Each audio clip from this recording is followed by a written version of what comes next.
السلام علیکم ورحمۃ اللہ وبرکاتہ۔ نحمدہ ونصلی علی رسولہ الکریم، اما بعد فاعوذ باللہ من الشیطان الرجیم، بسم اللہ الرحمن الرحیم۔ ربی اشرح لی صدری ویسر لی امری واحلل عقدۃ من لسانی یفقہوا قولی واجعل لی وزیرا من اہلی ربی زدنی علما اللہم فقہنا فی الدین اللہم انی اسألک علما نافعا وعملا متقبلا ورزقا طیبا اللہم انفعنا بما علمتنا وعلمنا ما ینفعنا وزدنا علما ربی یسر ولا تعسر وتمم بالخیر وبک نستعین آمین یا رب العالمین۔ حضرت ابو ہریرہ رضی اللہ تعالی عنہ سے روایت ہے کہ رسول اللہ صلی اللہ علیہ وآلہ وسلم نے فرمایا، مسلمان کا بھائی ہے اور وہ اس سے خیانت کرتا ہے، نہ اس سے جھوٹ بولتا ہے یا نہ اسے جھوٹا قرار دیتا ہے اور نہ اسے بے سہارا چھوڑتا ہے۔ ایک مسلمان کی عزت، اس کا مال، اس کا خون دوسرے مسلمان پر حرام ہے۔ تقویٰ یہاں دل میں ہے۔ کسی آدمی کے برابر ہونے کے لیے یہی کافی ہے کہ وہ اپنے مسلمان بھائی کو حقیر خیال کرے۔ اسے ترمذی نے روایت کیا ہے اور کہا یہ ہے کہ یہ حدیث حسن ہے۔ فائدہ نمبر 1، یہ حدیث بھی اسی مفہوم کی ہے کہ جو گزشتہ حدیث تھی، بلکہ اس میں اس مفہوم کی مزید تشریح اور وسعت ہے کہ اس میں مسلمانوں کی عزت اور جان و مال کے باہم حفاظت کرنے کی تاکید کے ساتھ ساتھ ایک اور نہایت اہم بات یہ ارشاد فرمائی گئی کہ تقویٰ کا معاملہ یہ مسلمان کا اندرونی معاملہ ہے جس کا تعلق دل سے ہے، جس میں کوئی جھانک کر نہیں دیکھ سکتا، اسے صرف اللہ تعالیٰ ہی جان سکتا ہے۔ اس لیے کوئی شخص اس کے بارے میں یہ گمان نہ کرے کہ یہ میں تو بہت نیک اور زاہد، زیادہ تقویٰ کے اونچے مقام پر فائز ہوں اور فلاں مسلمان ایسا ویسا ہے، اور اپنے اس ذام پارسائی میں اسے اپنے سے کمتر اور حقیر سمجھے۔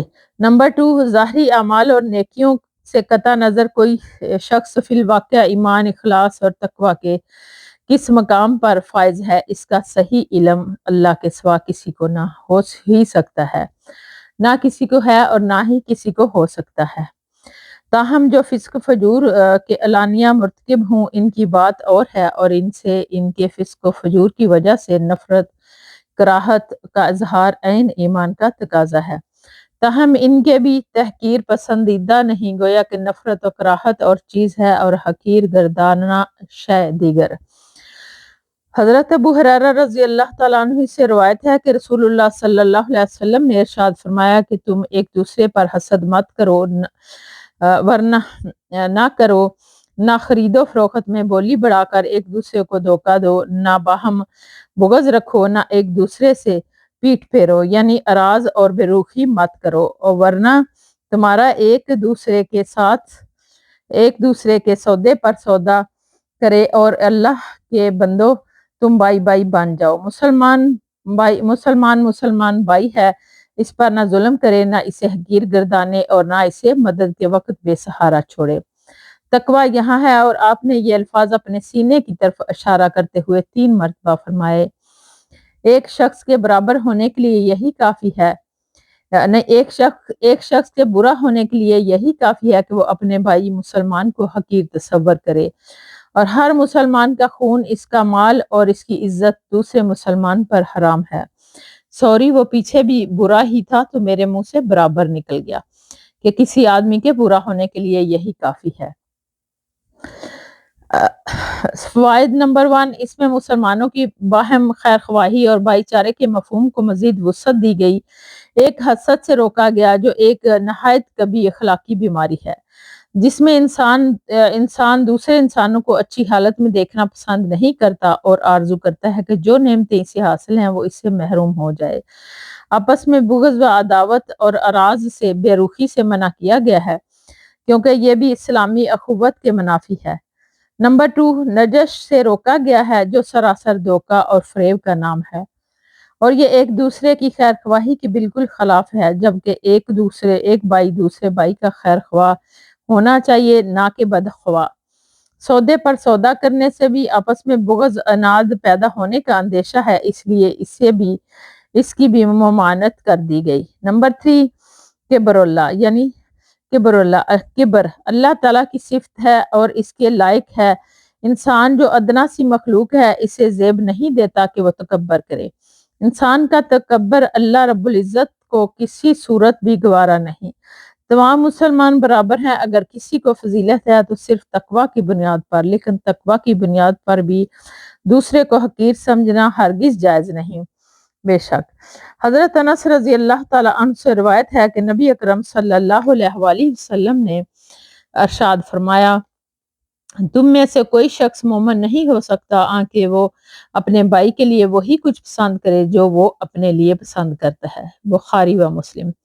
فائدہ، یہ حدیث بھی گزشتہ مفہوم کی وضاحت کے لیے نہایت جامع ہے، کیونکہ جب ایک مسلمان دوسرے مسلمان کے لیے وہی کچھ پسند کرے گا جو اپنے لیے پسند کرتا ہے تو وہ ہر معاملے میں دوسرے مسلمان کے ساتھ خیر خواہی کرے گا، اس کی بدخواہی کبھی نہیں کرے گا، اور جب ہر مسلمان اس کردار کو اپنا لے گا تو کوئی مسلمان دوسرے مسلمان کا دشمن اور بدخواہ نہیں رہے گا، بلکہ ہر مسلمان دوسرے مسلمان کا ہمدرد، اس کا معاون اور خیر خواہ ہوگا۔ اور جس معاشرے کا یہ حال ہو کہ اس کے خوشگوار اور پرسکون ہونے میں کیا شک و شبہ ہو سکتا ہے، کاش کے مسلمان معاشرے اس سانچے میں ڈل سکیں۔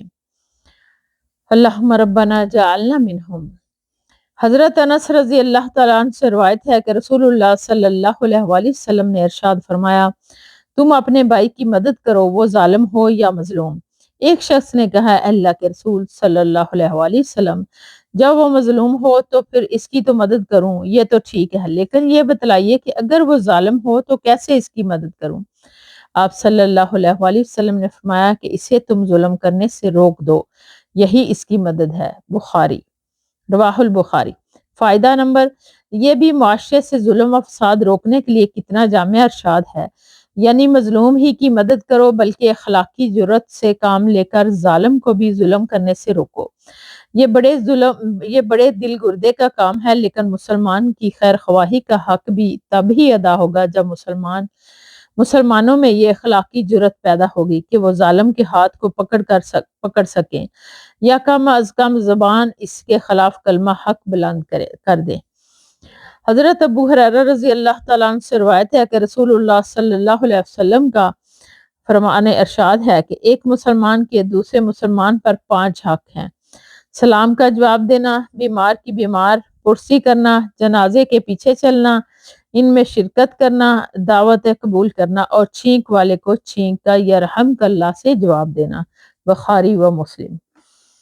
اور مسلم کی ایک اور روایت میں اسی طرح ہے کہ ایک مسلمان کے دوسرے مسلمان پر 6 حق ہیں: جب تیری اس سے ملاقات ہو تو اسے سلام کر، جب وہ تیری دعوت کرے تو اسے قبول کر، جب وہ تیری خیر خواہی کا طالب ہو تو اس کی خیر خواہی کر، جب اسے چھینک آئے وہ الحمدللہ کہے تو اسے یرحمک اللہ کہہ کر جواب دے، جب وہ بیمار ہو تو اس کی مزاج پرسی کر، اور جب وہ مر جائے تو اس کے پیچھے چل، یعنی اس کے جنازے میں شریک ہو۔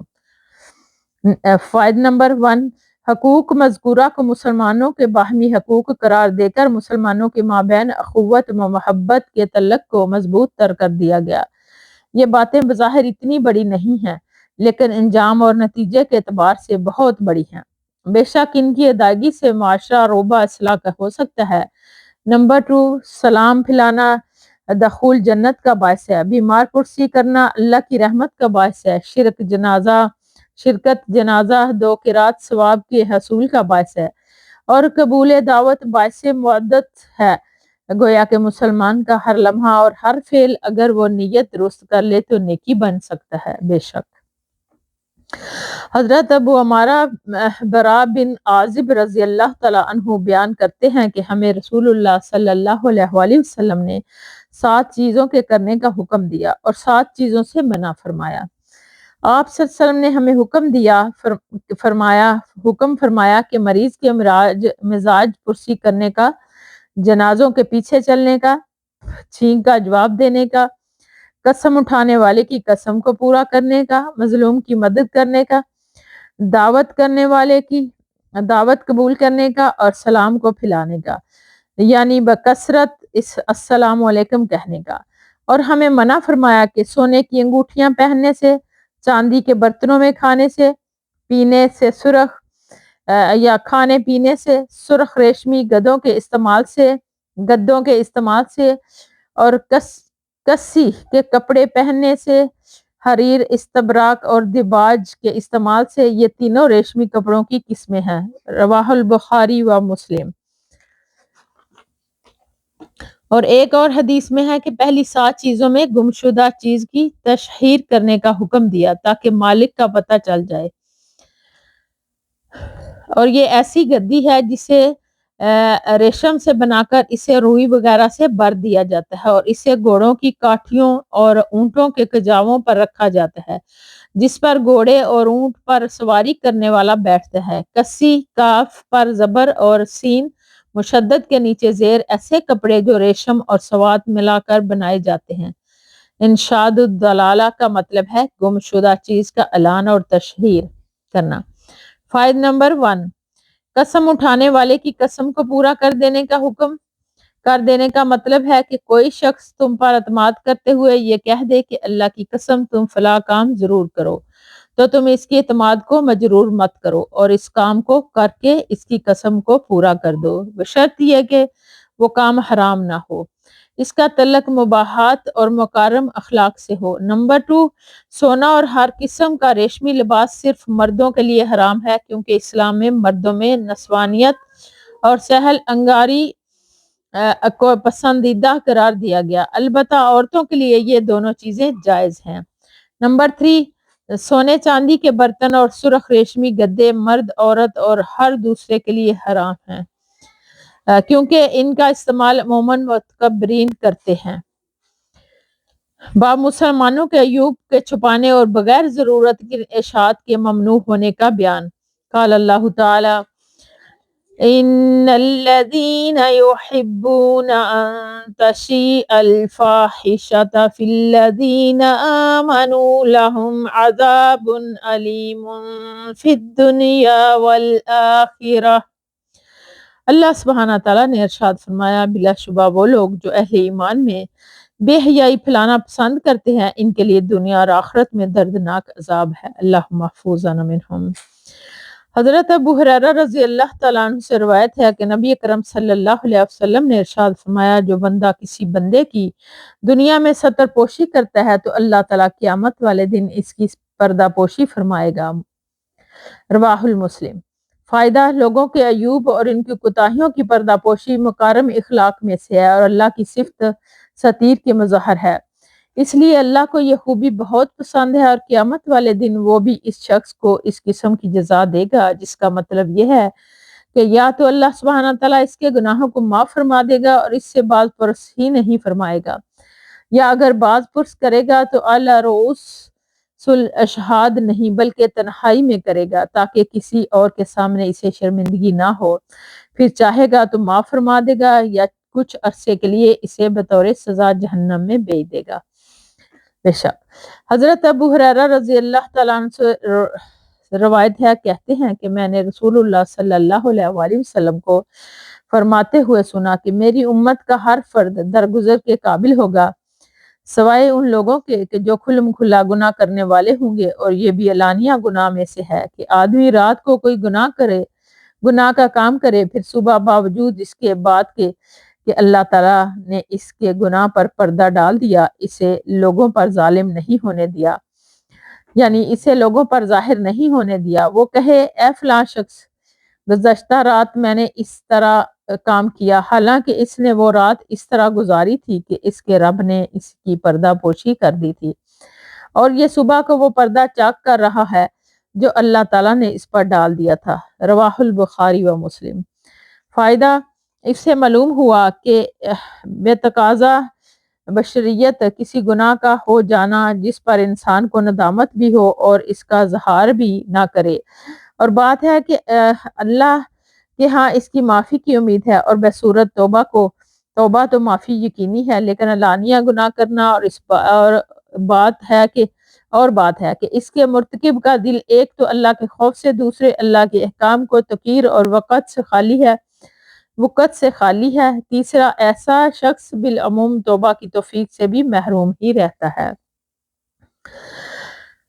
چوتھے، اللہ کی نافرمانی کا فخر یہ طور پر اظہار اللہ کے غضب و انتقام کو دعوت دینے کے مترادف ہے۔ ایسا شخص پھر اللہ کے ہاں کیوں کر قابل معافی ہو سکتا ہے؟ اللہ محفوظ منہم۔ حضرت ابو ہریرہ رضی اللہ تعالیٰ عنہ سے روایت ہے کہ نبی کریم صلی اللہ علیہ وآلہ وسلم نے فرمایا، جب لونڈی بدکاری کا ارتکاب کرے اور اس کا یہ گناہ ظاہر ہو جائے تو چاہیے کہ اس کا مالک اس پر حد جاری کرے اور اسے ملامت ڈانٹ ڈپٹ نہ کرے، پھر اگر وہ دوبارہ بدکاری کرے تو اس پر حد جاری کر دے اور اسے ملامت نہ کرے، پھر اگر وہ تیسری مرتبہ یہ کام زنا کرے تو اسے بیچ دے، اگرچہ بالوں کی رسی کے عوض ہی اسے بیچنا پڑے۔ رواہ البخاری و مسلم۔ فائد مسائل نمبر 1، لونڈی کی حد زنا 50 کوڑے ہیں۔ یہ سزا خود مالک بھی دے سکتا ہے، جیسا کہ اس حدیث میں مالک ہی سے خطاب ہے۔ نمبر 2، تو توبیخ و ملامت نہ کرے۔ یہ مقصد معلوم ہوتا ہے کہ شاید آئندہ اس گناہ سے باز رہے، کیونکہ بعض دفعہ پیار اور نرمی سے بھی بہت مؤثر ثابت ہوتی ہے۔ اگر اسے صنف نازک پر کلام نرم نازک بے اثر ہو تو سہ بارہ یہ کام کرنے پر اسے بیچ ڈالے، چاہے اسے برائے نام قیمت ہی وصول ہو۔ حضرت ابو ہریرہ رضی اللہ تعالیٰ عنہ سے روایت ہے کہ ایک آدمی نبی کریم صلی اللہ علیہ وسلم کے پاس لایا گیا جس نے شراب پی ہوئی تھی۔ آپ صلی اللہ علیہ وسلم نے فرمایا، اسے زد و کوب کرو۔ ابو ہریرہ رضی اللہ تعالیٰ عنہ کہتے ہیں کہ ہم میں سے کوئی اسے ہاتھ سے، کوئی اپنے جوتے سے اور کوئی اپنے کپڑے سے مار رہا تھا۔ پھر جب وہ آدمی چلا گیا تو بعض نے کہا کہ اللہ تجھے رسوا کرے۔ آپ صلی اللہ علیہ وسلم نے فرمایا کہ اس طرح مت کہو، اس کے مقابلے میں شیطان کی مدد مت کرو۔ رواہ البخاری۔ فائد نمبر 1، یعنی ایک مسلمان کے حق میں بد دعا کرنا شیطان کی مدد کرنا ہے، کیونکہ شیطان کا مشن بھی مسلمانوں کو گمراہ کرنا ہے اور انہیں دنیا میں اور آخرت میں رسوائیوں کا مستحق قرار دلوانا ہے۔ نمبر 2، اس حدیث سے وہ لوگ استدلال کرتے ہیں جن کے نزدیک شراب نوشی کی کوئی حد مقرر نہیں ہے، اس کے لیے تعزیری سزا ہے جو حالات کے مطابق کم و بیش ہو سکتی ہے، لیکن دوسرے علماء جو اس کی حد 40 کوڑے سے قائل ہیں وہ اس کا جواب یہ دیتے ہیں کہ مذکورہ واقعہ اس وقت کا ہے کہ جب اس کی حد مقرر نہیں ہوئی تھی۔ جب نبی کریم صلی اللہ علیہ وسلم نے بعد میں 40 کوڑوں کی سزا دی تو اب یہی اس کا متعین حد ہے۔ حضرت ابو بکر اور حضرت عمر رضی اللہ تعالیٰ عنہما نے اپنی خلافت کی ابتدائی دور میں اسی پر عمل کیا۔ بعد میں حضرت عمر رضی اللہ تعالیٰ عنہ نے 40 کوڑوں میں مزید اضافہ کر کے اس کی سزا 80 کوڑے کر دی۔ اس کی بابت یہ علماء کہتے ہیں کہ اصل حد تو 40 کوڑے ہی ہے، مزید 40 کوڑے تعزیری سزا تھی جس کا حق امام وقت کو حاصل ہے۔ اگر وہ ضرورت محسوس کرے تو اصل حد کے ساتھ تعزیری سزا بھی جو وہ مناسب سمجھے دے سکتا ہے۔ یہی دوسرا قول راجح ہے کہ شراب نوشی کی حد مقرر ہے، اس کی سزا تعزیری نہیں، اور وہ ہے 40 کوڑے جس میں بطور تعزیر اضافے کی گنجائش ہے۔ واللہ اعلم۔ سبحانک اللہم و بحمدک نشہد ان لا الہ الا انت نستغفرک و نتوب الیک۔ السلام علیکم ورحمۃ اللہ وبرکاتہ۔